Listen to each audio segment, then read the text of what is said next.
Assalamualaikum warahmatullahi wabarakatuh. Innal hamdalillah nahmaduhu wa nasta'inuhu wa nastaghfiruh wa na'udzu billahi min shururi anfusina wa sayyiati a'malina may yahdihillahu fala mudilla lahu ومن يضلل فلا هادي له أشهد أن لا إله إلا الله وحده لا شريك له وأشهد أن محمدا عبده ورسوله اللهم صل وسلم على نبينا محمد وعلى آله وصحبه أجمعين أما بعد. معاشر المسلمين والمسلمات, a'azzani wa anzakumullah. Alhamdulillah kita masih dikaruniai oleh Allah Ta'ala badan yang sehat, dan ini merupakan nikmat yang melebihi daripada nikmat dunia seisinya, karena kenikmatan dunia bisa dibeli, bisa dipinjam, dan juga naudzubillah min dzalik bisa dicuri, bisa dirampok. Tetapi nikmat kesehatan badan semata-mata murni dari Allah Subhanahu wa taala. Karena itu kita hendaknya mensyukuri nikmat ini, bagaimana untuk meningkatkan menuntut ilmu kita, ilmu syar'i.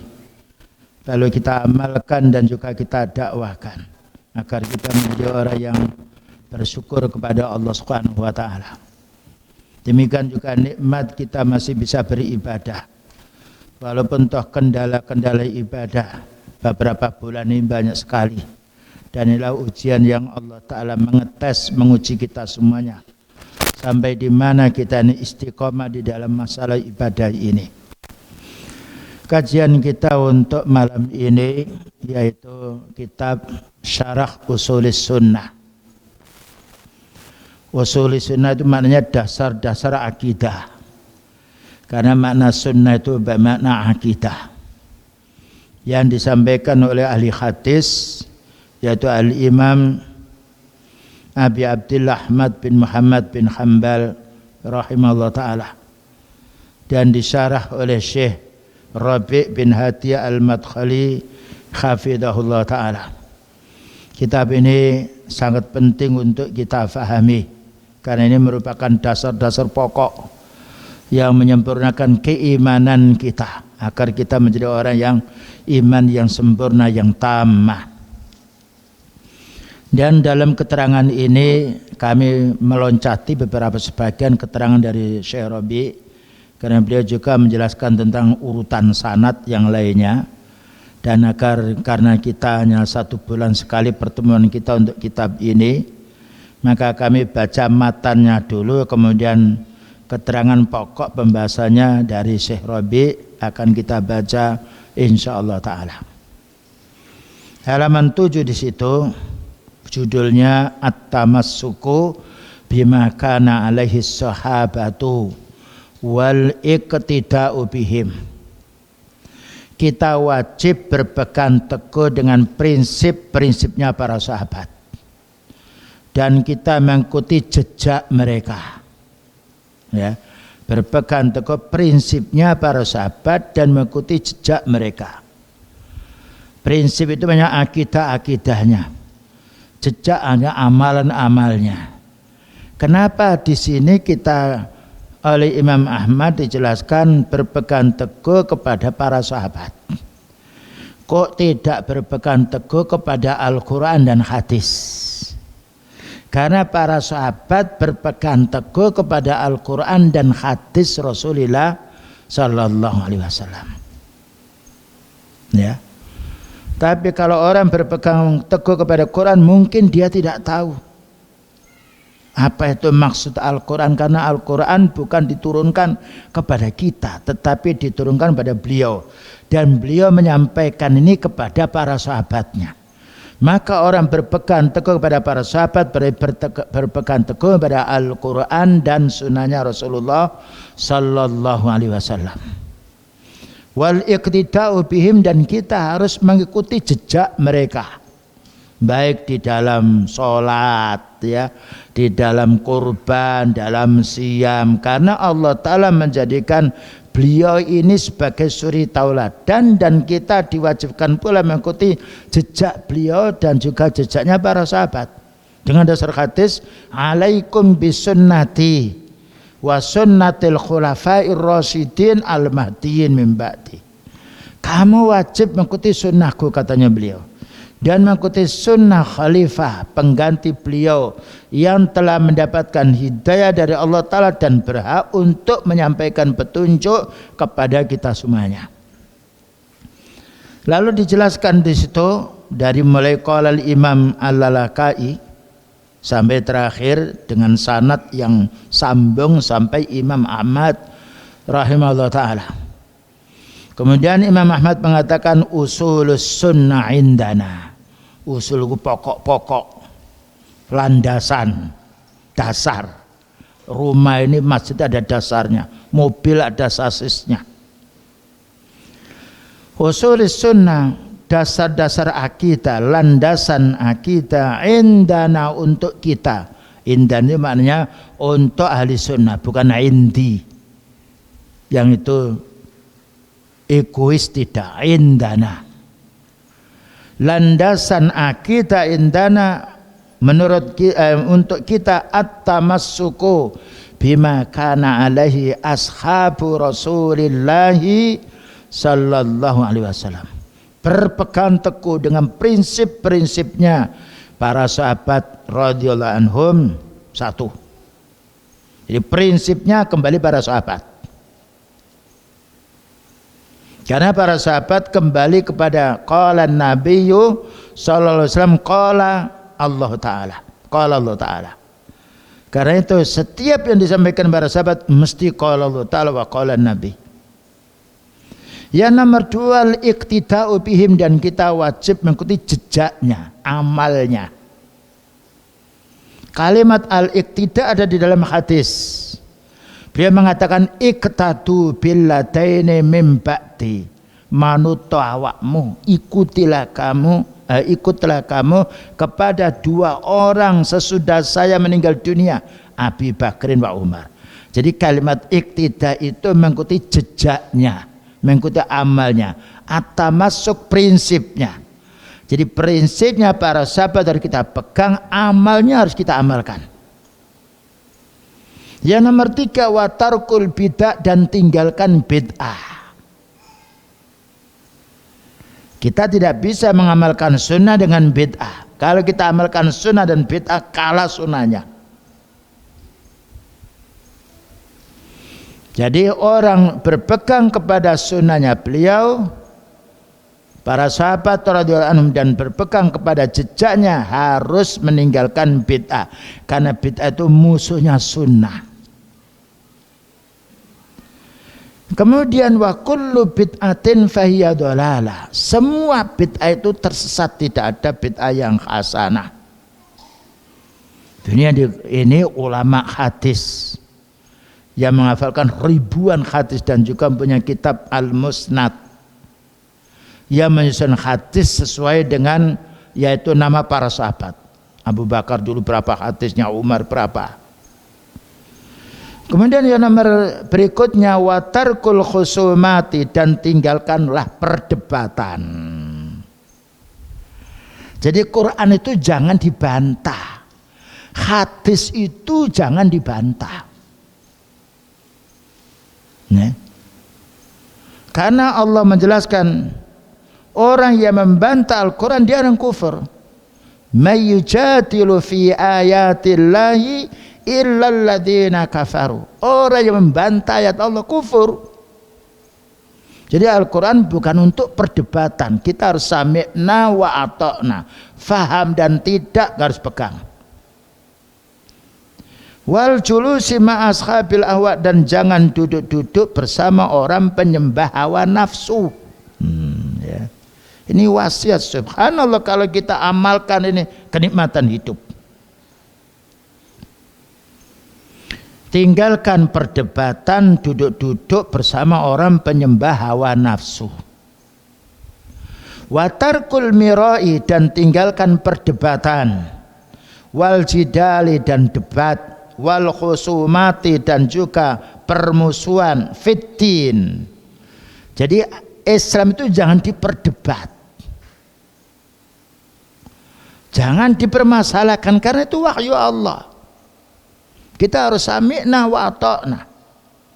Ada salah seorang sahabat Ibnu Abbas radhiyallahu anhu.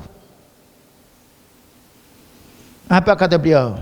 Yusiku antunazzala alaikum minas sama, yusiku antunazzala alaikum hijaratun minas sama. Hampir saja kalian ini dihujani oleh Allah Ta'ala batu dari langit. Qultu, qala Rasulullah sallallahu alaihi wasallam, saya ini bersabda, qala Nabi, kultum, kalian ini mengatakan, qala Abu Bakrin wa qala Umar. Saya mengatakan qala Nabi sallallahu alaihi wasallam, kamu mengatakan, lah ini qala Abu Bakar, ini pendapatnya Abu Bakar, ini pendapatnya Umar. Bayangkan pendapat beliau ditanding dengan pendapat para sahabat, marah Ibnu Abbas radhiyallahu anhu. Karena pembelaannya kepada sunnah, apalagi selain dari kalangan para sahabat. Jadi kita ini jangan, oh ini pendapat ulama. Kalau pendapat ulama siapapun benturan dengan Quran dan hadis, kita tinggalkan ulama itu. Karena Allah berfirman, fa in tanaza'tum fi syai'in farudduhu ila Allahi wa Rasul in kuntum tu'minuna billahi wal yawmil akhir. Kalau kamu berselisih dalam semua urusan, kembalikan kepada Allah dan Rasulnya. Kembalikan kepada Allah maknanya ayatnya, Rasulnya maknanya hadisnya, bukan kembalikan bagaimana umumnya orang. Allah berfirman, wa in tuti' aksara man fil ardi yudilluka an sabilillah. Kalau kamu mengikuti umumnya orang, kamu akan tersesat. Jadi panduan kita dalam masalah ibadah ini bagaimana yang disebutkan dalam syariat, yaitu Al-Quran dan Sunnah, dan juga dari kalangan para sahabat. Siapapun bicara kalau bertentangan dengan itu, kita tolak siapa mau berbicara. Karena selain daripada beliau sallallahu alaihi wasallam tidak maksum. Ya. Jadi kalau ada hadis kok benturan dengan pendapat orang, kita tinggalkan pendapat orang ini. Apa katanya Imam Syafi'i? Idza ja'al hadis sahih fa huwa madhhabi. Kalau datang hadis yang sahih, itu mazhab saya. Imam Ahmad mengatakan, la tuqalliduni, kamu jangan taklid saya, ahli hadis ini. Wala malikian, jangan pula kamu taklid kepada Imam Malik. Wala syafi'ian, jangan taklid pula kepada Imam Syafi'i. Wala hanafian, dan jangan pula taklid pada Imam Hanafi. Wala auza'i, dan jangan kamu taklid kepada Imam Auza'i. Walakin khudhu min aina khudhu, tetapi ambillah dalilnya dari mana mereka. Subhanallah, ulama sunnah ya kawan. Inilah baiknya orang-orang dahulu, tidak ada yang mendoktrin kamu harus ikut saya. Sekarang banyak orang yang tidak tahu din mau memaksa orang untuk mengikuti pendapatnya, keliru. Dan Allah berfirman, fala wa rabbika la yu'minuna hatta yuhaqqimuka fima syajara bainahum. Belumlah sempurna mereka itu beriman, wahai Nabi, sampai mereka itu berhukum kepadamu ketika berselisih. Loh. Hatta yuhaqqimuka fima syajara bainahum. Nah, ini peringatan untuk kita. Jadi ibadah ini bukan katanya si fulan. Beliau mengatakan innallaha karihalakum salasan. Allah membenci kamu 3 perkara, qila wa qala, katanya. Agama Islam itu bukan katanya, tapi mana dalilnya. Nah, inilah yang menjadi goncang kita. Ibadah ini mau diatur orang, remek kita. Yang berhak mengatur ibadah itu Rasulullah sallallahu alaihi wasallam, karena beliau mendapatkan wahyu. Jadi siapapun yang berkata kalau berselisih dengan sunnah beliau, kita tinggalkan perkataan orang itu sekalipun jumlahnya banyak. Beliau mengatakan bada al-Islam ghariban wa sayautu ghariban fatuba lil ghuraba. Islam itu dimulai dengan aneh di tengah masyarakat dan akan kembali menjadi aneh. Maka alangkah baiknya orang yang istiqomah di atas keanehan yang tidak diorangkan oleh orang, tetapi itu sunnah. Ya. Selanjutnya dijelaskan di sini oleh Syekh Rabi' hafizahullah taala, kami loncati dalam bab sanadnya. Fa qauluhu usulis sunnah indana, kata beliau mengomentari atau mentahqiq Imam Ahmad, adapun perkataan Imam Ahmad, landasan sunnah menurut kita at-tamassuku bima kana alaihi ashabu Rasulillah sallallahu alaihi wasallam, wajib berpegang teguh dengan prinsip-prinsipnya sahabat Rasulullah sallallahu alaihi wasallam. Apa komentarnya atau takliknya, keterangannya Syekh Rabi', khilafan li ahli bidah, beda dengan orang ahli bid'ah. Fa inna ma yattabi'una ahwa'ahum, orang ahli bid'ah itu mengikuti hawa nafsu. Orang ahli sunnah mengikuti ashabun Nabi sallallahu alaihi wasallam. Nah, ya. Wa ya'tamiduna uqulahumul fasidah. Dan orang ahli bid'ah itu bersandarkan akal-akal mereka yang rusak. Bayangkan kalau din ini diatur dengan akal, tidak akan kita bisa ibadah. Pagi lah dengan sore hari. Lihat peraturan dibuat oleh manusia selalu mau dirubah. Siapa yang bisa merubah Islam? Tidak ada. Karena Allah menjaga. Inna nahnu nazzalna dzikra wa inna lahu lahafidun. Allah berfirman, kami yang menurunkan Al-Quran dan kami yang menjaga. Demikian juga hadis dijaga oleh Rasulullah sallallahu alaihi wasallam. Jadi ulama sunnah pegangannya sahabat, jejak yang diamalkan oleh para sahabat beda dengan ahli bid'ah, maka mereka berpegang kepada hawa nafsu. Aw yaz'umuna annahum ya'tamiduna ala lughatil arabiyyah, atau ahli bid'ah itu menduga bahwa mereka itu bersandar dengan bahasa Arab. Au ghairiha minal qiyasatil fasida, atau bersandar dengan kias-kias yang tidak benar. Makanya kita tidak menjumpai ahli bid'ah itu memboyong Al-Quran ditafsiri dengan hadis yang sahih, jarang. Mau dibaca Al-Quran itu tapi ayat mutasabihat yang sekiranya bisa dikelola oleh mereka. Nah, dibedakan oleh beliau Syekh Rabi' bin Hadi Al-Madkhali hafizahullah taala, ahli sunnah pegangannya para sahabat, ahli bid'ah pegangannya hawa nafsunya, apa yang diingini oleh mereka. Ammal Imam Ahmad wa man salafahu minas sahaba wat tabi'in wa a'immatil Islam. Adapun Imam Ahmad dan pendahulu-pendahulu Imam Ahmad ini siapa itu? Dari kalangan para sahabat, para tabi'in, para imam-imam Islam, ulama sunnah. Fa inna dina, sesungguhnya agama yang menjadi pedoman mereka, alladzi yatamassakuna bi, yang menjadi pegangan mereka, huwa kitabullah, kitab Allah, Quran, ya. Wa sunnatu Rasulillah sallallahu alaihi wasallam, dan sunnahnya Rasulullah sallallahu alaihi wasallam, wala siyama fi majalil akidah, utamanya dalam bidang akidah. Nah, makanya para ulama sunnah tidak berselisihan dahulu sampai sekarang jika mereka berpegang kepada sunnah. Seperti tidak berselisih kalau salat maghrib itu 3 rakaat, tidak pernah ada revisi. Nah, jadi enak sebetulnya kita kembali pada sunnah ini. Karena apa? Tidak mengalami perubahan. Beda dengan kurikulum sekolah, ganti lagi. Quran satu mulai zaman bios sampai kiamat nanti. Hadis ya itu yang kita terima. Jadi nggak ada perubahan. Beda dengan ilmu-ilmu yang dibuat oleh manusia, dirubah lagi, dirubah lagi. Jadi kita ini bagikan kelereng yang harus diputar ke sana kemari. Nah, wa enam, fahum la yakhrujuna an dzalik. Maka para ulama sunnah ini tidak keluar dari prinsip-prinsip dalam Al-Quran maupun hadis. Itu yang dipegang. Lihat kitabnya para ulama sunnah. Dahulu dengan sekarang tidak berubah.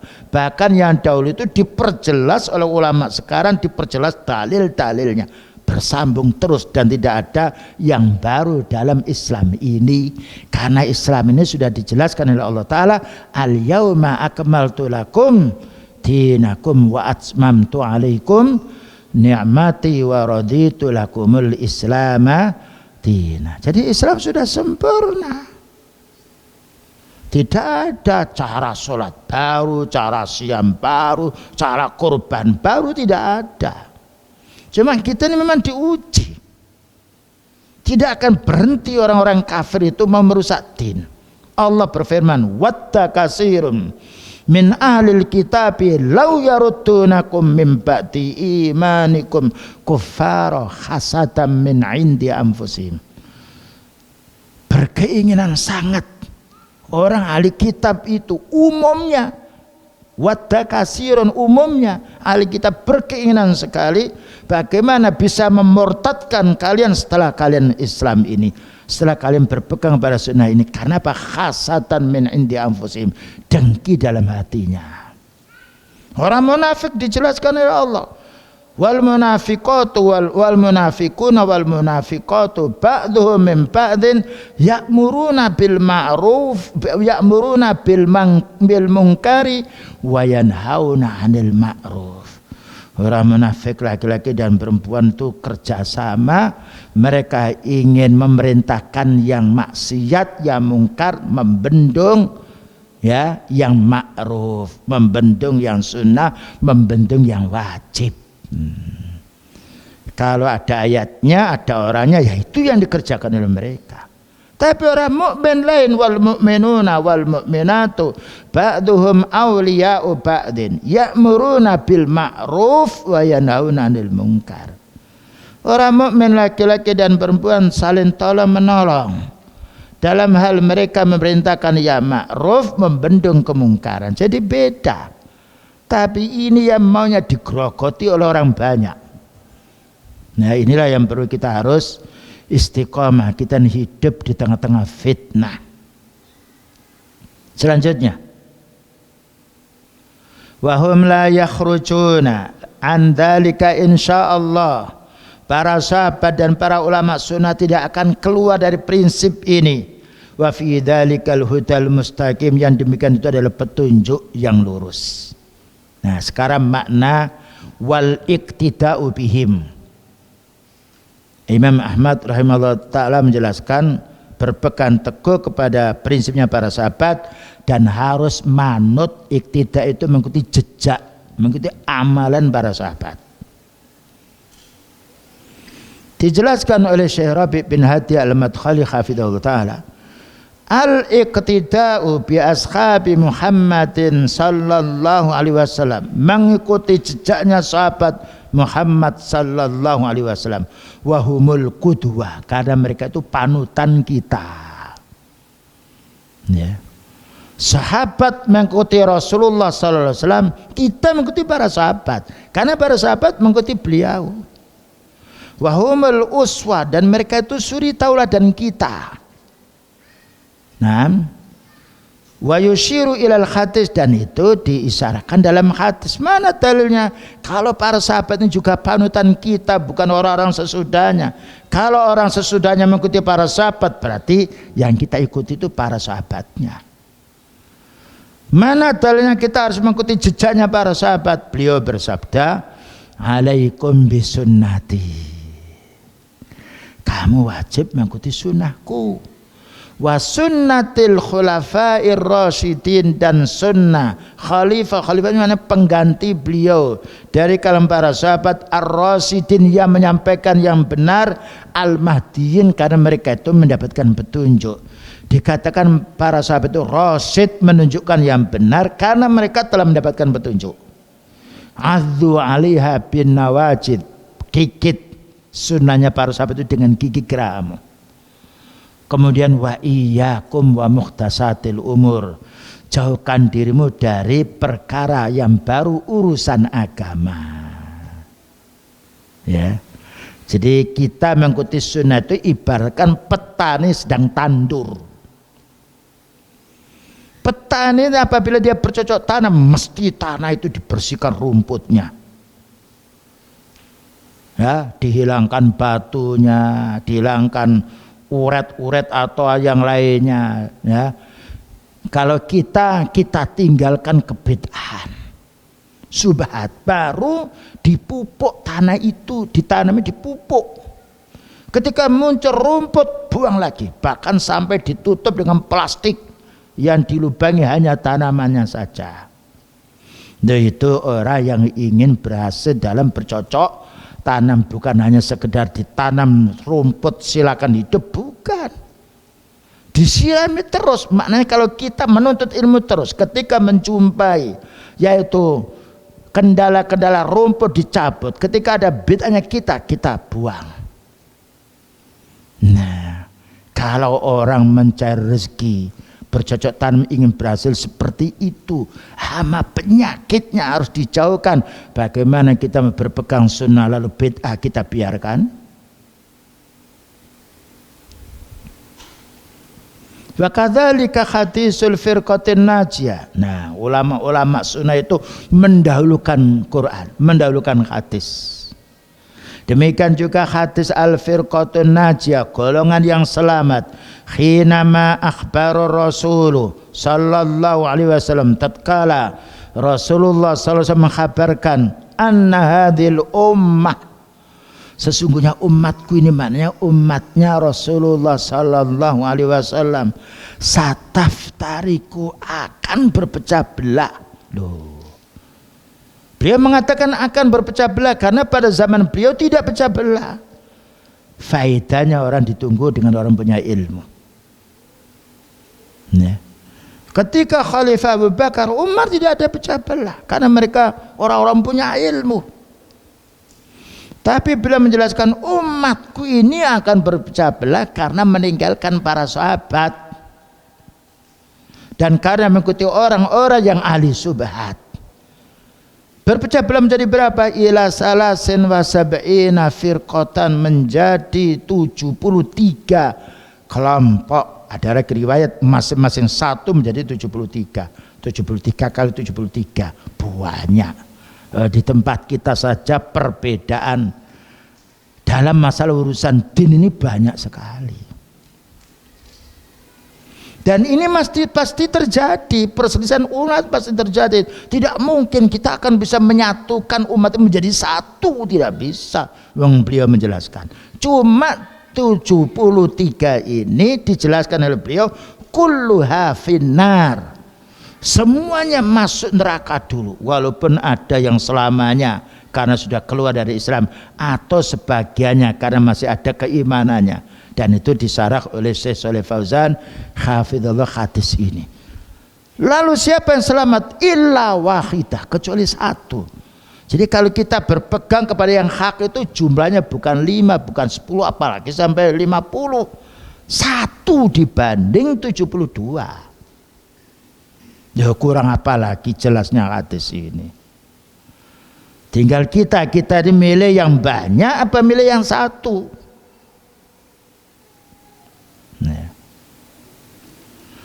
Lalu para sahabat menanya, qalu wa man hiya?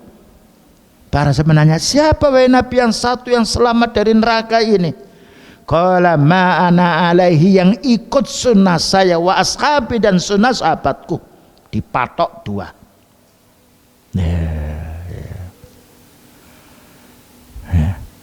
Ini kita fahami dan harus kita amalkan. Cuma kita mengamalkan sunnah akhir zaman ini dijelaskan Nabi seperti menggenggam bara api. Kalau nggak kuat lepas. Hanya orang hidup pada zaman fitnah, dia istiqomah di atas sunnah, pahalanya besar. Karena dia harus menanggung resiko. Dan itu kita alami sendiri. Setiap penegak sunnah kita dobrak abrik dulu. Tetapi Allah menjelaskan wal aqibatul lil muttaqin. Pungkasan yang baik untuk orang yang ahli takwa. Janji Allah Ta'ala itu. Asal kita ini istiqomah terus. Ya. Jadi beliau menjelaskan akan pecah belah 73 ini bukan separuh yang selamat, satu ya. Nah satu ini dijelaskan ma'ana alil yauma wa ashabi, yang mengikuti sunnahku yaitu orang pada zaman sahabat dan juga mengikuti sahabatku ketika aku telah meninggal dunia.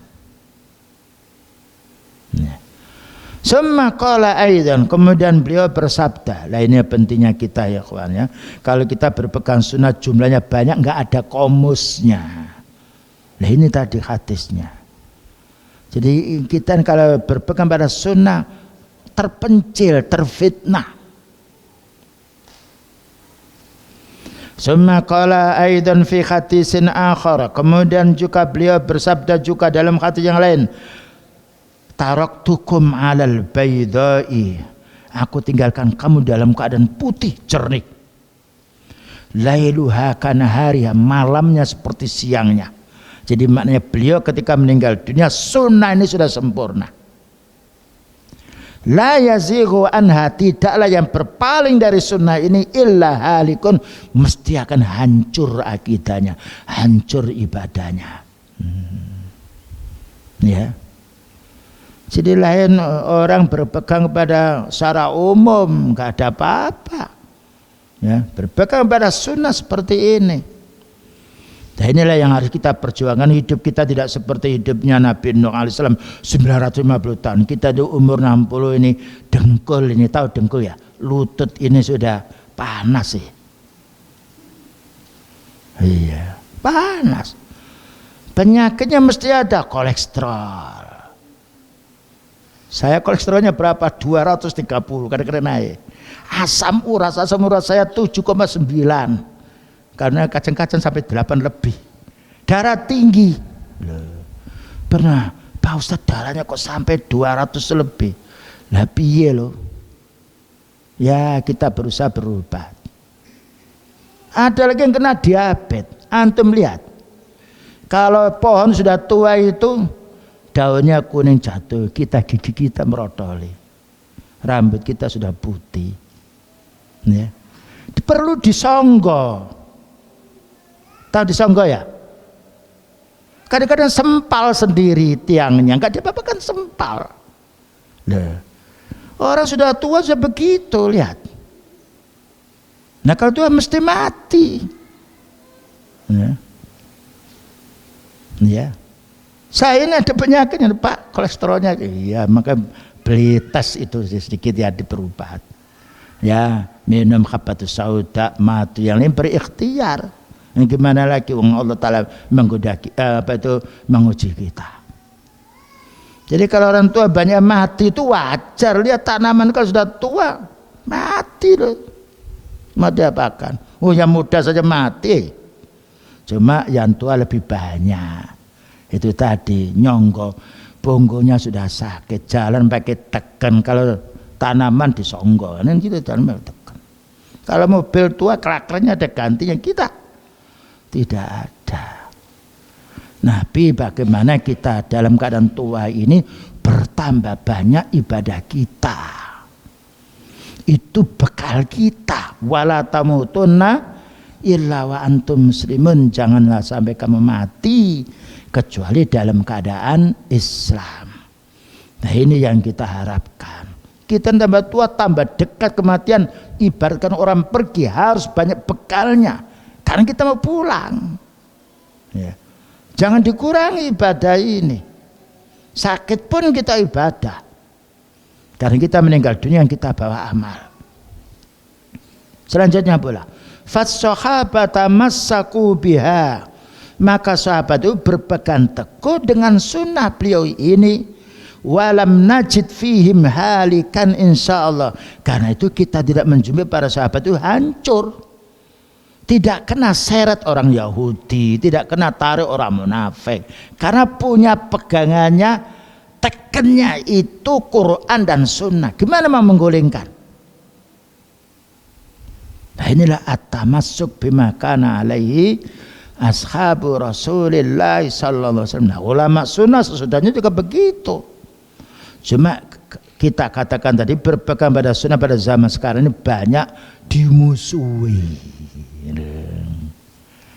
Bukan kita saja, Allah berfirman wa kadzalika ja'alna likulli nabiyyin aduwan syayatinal insi wal jin yuhi ba'duhum ila ba'din zukhrufal qawli ghurura. Yang demikian itu kami jadikan setiap nabi mesti dimusuhi oleh setan, jin dan manusia, dan mereka memusuhinya dengan kata-kata yang halus, zukhrufa, kata-kata yang menarik, tapi ghurura, menipu. Nah ya, itu ayatnya. Jika tidak ada para anbiya yang tidak ditawur oleh orang kafir, tapi dengan kesabarannya, wal akibatul lil muttaqin. Ini prinsip untuk kita. Hidup kita hanya beberapa tahun, enggak lama. Perputaran matahari cepat sekali. Selanjutnya, wazagha ba'dun nas, ba'dam, lalu berpaling sebagian manusia setelah para sahabat ini. Bisa juga karena urusan dunia atau hawa nafsu atau karena kebodohannya. Yakni fi akhir asri sahabat, maknanya pada akhir zaman sahabat.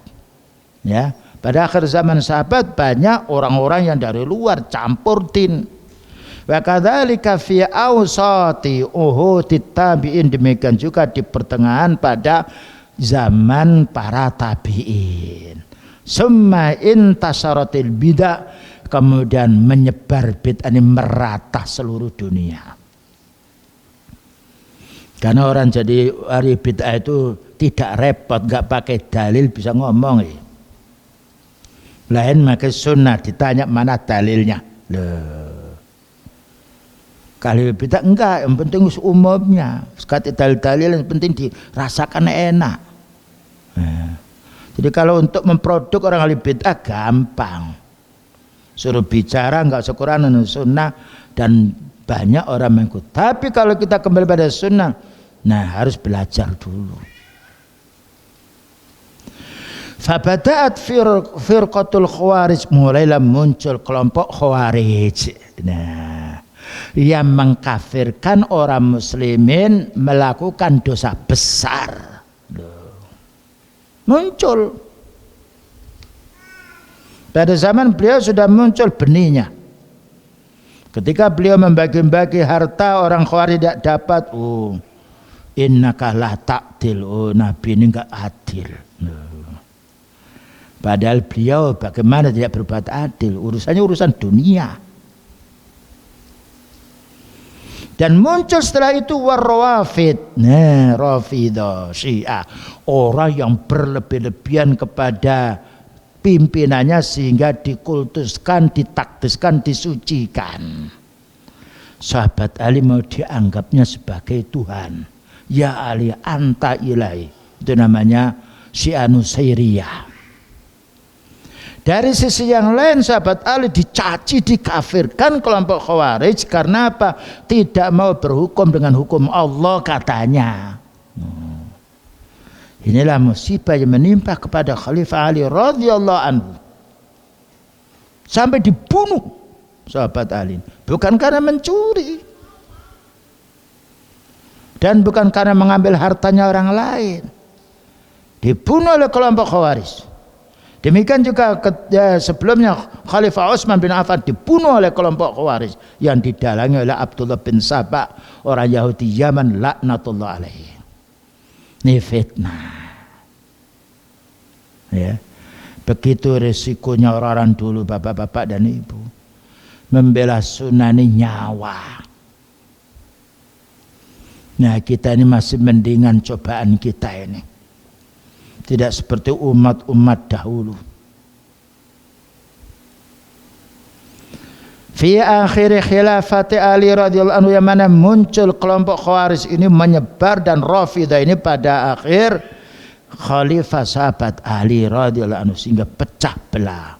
Dibuat pecah belah oleh orang Yahudi, orang-orang yang tipis imannya menjadi kelompok Khawarij, mengkafirkan sahabat Ali. Yang satu mengkultuskan sahabat Ali, yaitu kelompok Rafidah, yang ini sekarang sedang merajalela di beberapa negeri.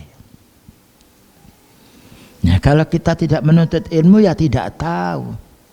Inilah faedah kita membaca kitabnya para ulama sunnah. Ulama dahulu dan sekarang bersatu kalau yang dipegang itu adalah sunnah. Nah, setelah terjadi hal ini, fa arsala ilaihim Abdullah bin Abbas liyunadirahum, maka sahabat Ali mengutus Abdullah bin Abbas supaya menyidang mereka, ya, supaya munadhar, mendebat mereka. Kenapa harus keluar dari kepemimpinan? 12.000, ya, yang tobat dari kelompok Khawarij ini 8.000. Subhanallah, faedahnya dakwah. Yang 4.000 ini yang membuat olah, disebutkan dalam keterangan yang lainnya. Nah, summa ba'da dzalika sallu suyuf 'alal muslimin, kemudian setelah itu kelompok Khawarij ini mengacungkan pedangnya membunuh sekian banyak kaum muslimin. Makanya sekarang tidak heran kalau ISIS itu banyak membunuh orang-orang yang ahli sunnah. Karena beliau mengatakan, ya, di dalam hadisnya yang sahih, yaqtuluna ahlal ahlal iman wa yata'una ahlal ausan. Mereka bantai orang-orang yang beriman, dan mereka biarkan orang-orang yang menyembah patung. Baik, kita dengarkan adzan dulu, nanti kita lanjutkan. Baik, kita lanjutkan. Maka ketika mereka sedang memerangi kaum muslimin kelompok Khawarij ini, faqatalahum kama amara bidzalika Rasulullah sallallahu alaihi wasallam, lalu sahabat Ali membantai, membunuh mereka ini. Bahkan juga kelompok-kelompok Syiah yang berlebih-lebihan, yang mengatakan bahwa engkau wahai Ali adalah Tuhanku, dibakar. Kelompok Khawarij ini dibantai oleh sahabat Ali atas perintah Rasulullah sallallahu alaihi wasallam. Jadi kalau ada Amirul Mukminin Wali Amri membantai kelompok Khawarij itu memang ada dalilnya. Wasyahidu, dan menjadi pembahasan di sini, annal iqtida'a bis sahabati fihin najah. Yang menjadi pokok pembahasan di sini bahwasanya mengikuti jejaknya para sahabat mesti kita selamat. Huwa safinatun najati, itu adalah perahu atau kapal yang membawa keselamatan kita di tengah-tengah gelombang yang besar. Li'annahum syahadu nuzulal wahyi, karena para sahabat itu menyaksikan turunnya wahyu. Orang yang paling baik adalah para sahabat. Kenapa? Masa diturunkan wahyu. Ketika para sahabat mengamalkan kebaikan, ilham dari Allah Ta'ala ditetapkannya. Wa talaqaw fiqhal Qur'ani was sunnah, dan mereka ini para sahabat ini mempelajari pemahaman Quran dan sunnah. Wa tatbiqa dzalika min Rasulillah sallallahu alaihi wasallam, dan juga mempraktikkan amalan ini dari Rasulullah sallallahu alaihi wasallam. Fahum qudwah, karena itu para sahabat panutan kita. Walihada yaqulu alaihi salatu wassalam, karena itu beliau bersabda, ma ana alaihi wa ashabi, orang yang selamat dari umatku 73 tadi hanya satu yang mengikuti jejakku dan sahabatku, sekalipun satu orang atau dua orang, termasuk ma ana alaihil yauma wa ashabi. Wa yaqulu, dan juga beliau bersabda, alaikum bisunnati wa sunnatil khulafair rasyidin. Wajiblah kamu, alaikum maknanya yaitu menunjukkan wajiblah bagimu mengikuti sunnahku dan sunnah khulafa pengganti beliau, yaitu para sahabat ar-rasyidina yang menyampaikan kebenaran kepada kita semuanya. Selanjutnya, ijtinabul bid'ah wal hadaru minha. Kita wajib menjauhi bid'ah dan juga harus waspada. Ya, yang dulu sudah kita baca dalam kitab Al-I'tisam oleh Imam Syatibi rahimahullah taala, gamblang penjelasannya secara rinci. Wa kadzalika minal usul, demikian juga termasuk pondasi Ahlussunnah ini, watarkul bid'ah, wajib kita meninggalkan bid'ah semuanya. Bukan hanya 99%, tapi harus 100%. Karena itu penyakitnya sunnah. Ijtinabul bid'ah, kenapa harus menjauhi bid'ah? Li'annal bid'ah fihal halak, karena dengan bid'ah ini menjadi rusaknya sunnah.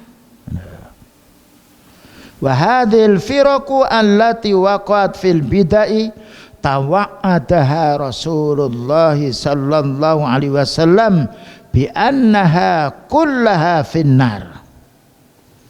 Kelompok yang tadi yang dijelaskan 72 itu adalah jatuh kepada kebid'ahan yang telah diancam oleh Rasulullah sallallahu alaihi wasallam, mereka itu di neraka. Kenapa?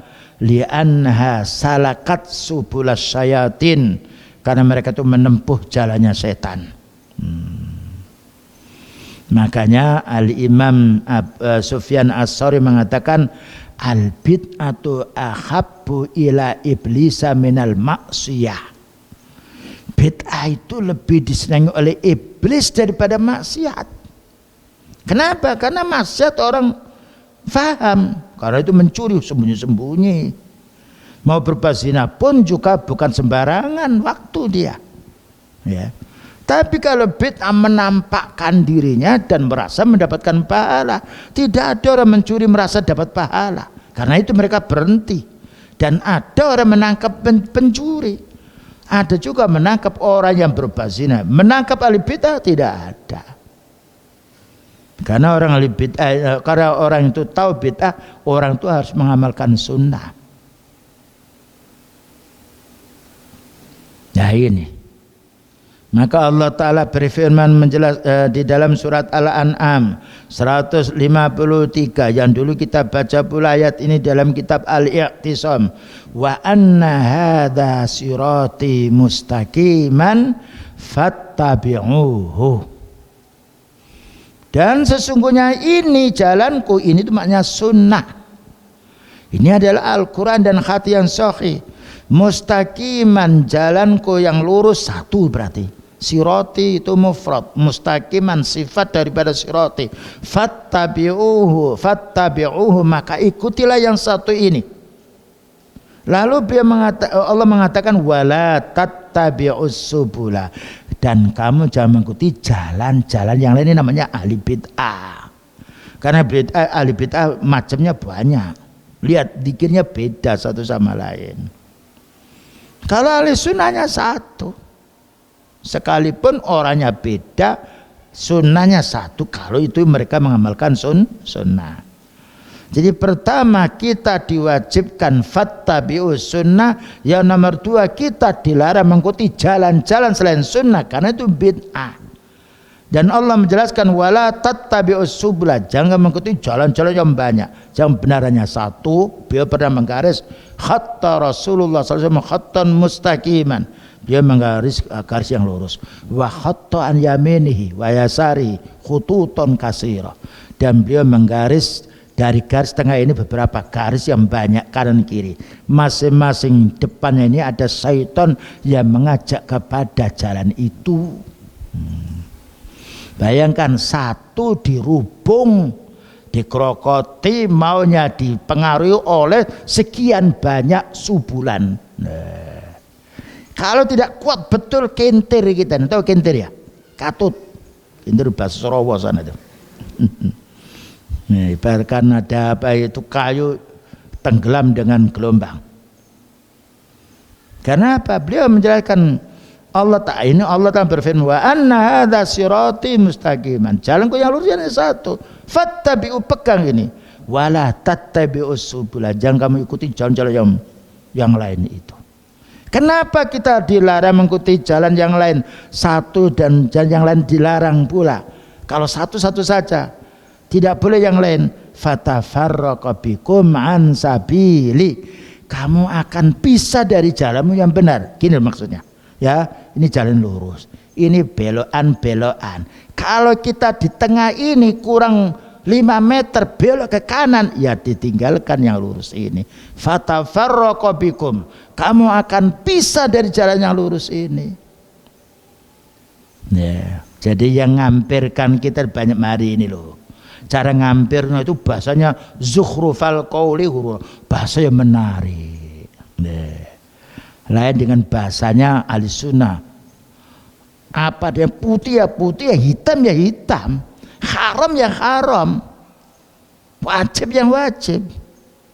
Tapi kalau bahasanya orang ahli bid'ah lain, dia zukhrufal qauli, kata-kata yang manis menarik tapi menipu. Makanya dalam satu hadis dijelaskan, inna akhwafa ma akhafu alaikum munafikun alimul lisan. Beliau berpesan pada kita semuanya, yang saya khawatiri menimpa kepada dirimu itu orang munafik yang pinter noto bahasa. Ya, itu saudara kandung orang munafik itu ahli kitab, orang Yahudi. Yuharrifunal kalima amma wadhi'i, membalikkan makna yang sebenarnya kepada makna yang lain. Nah itu kalau nggak pinter nipu tidak mungkin. Nah ini yang harus kita pahami. Kemudian juga dijelaskan di sini, khatta Rasulullah sallallahu alaihi wasallam khattan mustaqiman. Beliau menggaris dengan garis yang lurus. Ya. Setelah ayat dari surat Al-An'am ini dipaparkan, beliau meragakan. Ini loh maksudnya. Khatta Rasulullah sallallahu alaihi wasallam khattan mustaqiman. Wa qala hadza siratullah, siji ini satu ini jalannya Allah, kamu tempuh, tapi kamu harus bersabar. Karena yang jawil, yang ngajak mampir itu banyak. Yang ngajak mampir itu punya duit, punya kedudukan, punya ini, punya itu. Nah, sekarang orang ahli sunnah ini banyak yang miskin. Lah kalau nggak kuat ya mampir dulu. Kalau sudah mampir nggak bisa lanjut. Nah, makanya kita harus menjaga sunnah ini. Hadza siratillah, inilah jalannya Allah. Summa khatta an yamini, baru beliau menggaris lagi di kanannya, wa an simali di kirinya. Khututun, garisnya banyak, ya seperti tulang rusuk kita atau tulangnya, yaitu tulangnya ikan itu kan banyak itu. Ya. Yang lurus hanya satu yang kuat, yang kanan kirinya banyak. Qala, apa kata beliau? Hadis subul, kanan kiri ini, ala kulli sabilin, setiap gang-gang kanan kiri ini, syaitanun, ada setannya, yad'u ilai, ayo mampir dulu, ayo makan dulu, sebentar saja. Kalau sudah kena, kita ini seperti ikan yang ada di wuwu, tahu wuwu ya? Wuwu itu, nah itu mekar begini, dalamnya sempit gini. Kalau sudah masuk nggak bisa keluar. Kalau keluar loro kabeh, karena apa? Harus kena duri-duri tadi. Makanya jangan mencoba berteman dengan orang ahli bid'ah, loro kabeh. Apik metu repot, kita di hadapan Allah merasa dosa, mau keluar bingung dengan mereka. Loh. Dan itu kenyataan. Faman taraka siratal mustaqim fi aqidati. Siapa meninggalkan jalan yang lurus dalam masalah akidah, wa ibadatihi dan dalam masalah ibadahnya, au fikhi atau dalam pemahamannya, au masya kala dzalika atau macam-macam yang lain, salaka tariqan min hadi turuq, maka dia akan menempuh jalan-jalan tersesat ini, allati ala kulli wahidin minha, yang mana masing-masing jalan itu syaitanun. Nah, syaitan itu ada dua. Syaitan apa? Syayatinal insi wal jin yuwaswisu fi sudurin nas minal jinnati wan nas. Nah, kalau setan itu sudah masuk ke tubuh orang yang orangnya setan, ya bahaya lagi, boleh tutup. Lah inilah kita dihadapkan oleh Allah Ta'ala ujian semacam ini. Fal khadarul khadar, maka hati-hati katanya Syekh Rabi' bin Hadi al-Madkhali, minal bid'ah, dari bid'ah-bid'ah, wad-dhalalati dan kesesatan-kesesatan. Wa qad khadzara minha Rasulullah sallallahu alaihi wasallam, karena Rasulullah sallallahu alaihi wasallam telah memberi peringatan keras kepada kita. Man akhtasa fi amrina hadza, siapa yang membuat perkara baru dalam urusan din ini, ma laisa minhu, yang tidak ada tuntunannya, fahuwa raddun, maka itu adalah ditolak. Begitulah yang dapat sampaikan. Barangkali ada pertanyaan silakan. Karena tidak ada pertanyaan, kami cukupkan sekian. Wassallallahu ala nabiyyina Muhammadin wa ala alihi washabihi wasallam. Subhanakallahumma bihamdika asyhadu an la ilaha illa anta astaghfiruka wa atubu ilaik. Walhamdulillahirabbil alamin. Wassalamualaikum warahmatullahi wabarakatuh.